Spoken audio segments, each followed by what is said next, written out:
Fake news, the beautification of beauty journalism. As a foreign bilingual student, I've always been blessed to assimilate all of the information I had interests in from international sources. That activity gave me the sense of segmentation which assisted me throughout all of my choices I made in the context of news filtration. I could tell if the news is fake by mistake or intentionally. The author. Fake false versus white lies. Whether you like gossip, paparazzi or despise it, it's here to stay. In show business, news is often a giant white lie, because that's how the business is functioning. You might have had strong ethics and a well-developed sense of morality, but the moment you open the show business Pandora's box, you easily get sick of a total distrust.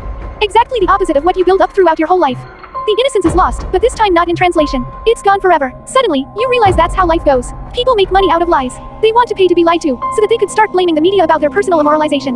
The lies are so hilarious that you start asking yourself, why did you ever get started being involved with those celebrities' personal lives in the first place?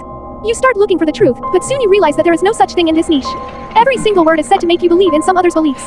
Any of their lifetime stories is a reason for you being manipulated. You see just a picture that distracts you from your reality, so that you can fall less painfully in the trap you can never escape from, the trap of beautification. Have you asked yourself why you started having interest in celebrities? Is it because you think they are better than you, or it is primarily because you think you are so much better than they are?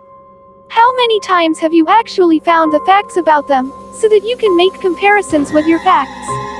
You think you have read the birth certificates that belong to your favorite celebrities. You are completely sure that you will end up with your aging problems just because you believe this celebrity is 10 years older or 30 years younger than you. How could you actually say if that's the case here? The next thing that came into my mind is about their paychecks. How many times have you seen your dream celebrity's bank account? And if you had seen anything, how can you be so sure that it actually belongs to that same person? What I'd like to proclaim here is that sometimes it is better to stop the beautification of ugly news and start believing in exactly the opposite. This way you could keep the last drop of self-respect you saved for extreme conditions. You cannot find money to look like those who are blessed by nature, the same way you cannot have their careers, their relationships, their life chances. But fake is there to sell you a fake life you can start living only if you are about to die in your real one. When the article is a product of a mistake, you'd notice that something is extremely illogical, as for example in the article from the website tillyhealthdave.com, the most stunning celebrity women take off their makeup, where the natural-looking example is another woman, not Dolly Parton herself.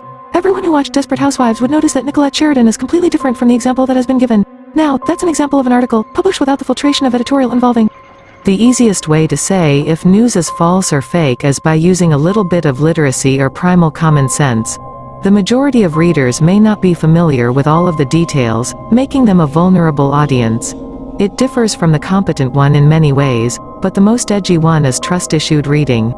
Vulnerable audience could believe absolutely anything without questioning it, while the competent one needs a few more sources for confirming that info. The point is, what kind of audience is most important and to whom? It is easy to answer.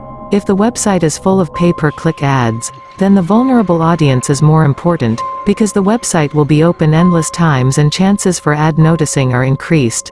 In contrast, if the website relies on donations, rather than on click-based sponsorship, then a competent audience is more important, because that minority wants to be respected, which means time management plus valuable data received. Now, you get the base, where your explorative reading of news can start from. I don't know why everyone's avoiding me. Why is everyone walking away from me? They should approach me.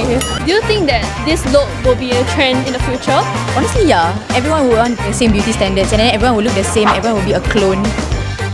Singaporeans like to go with the trend. So if the trend is this, they will just automatically follow it. Next time you see you are scared.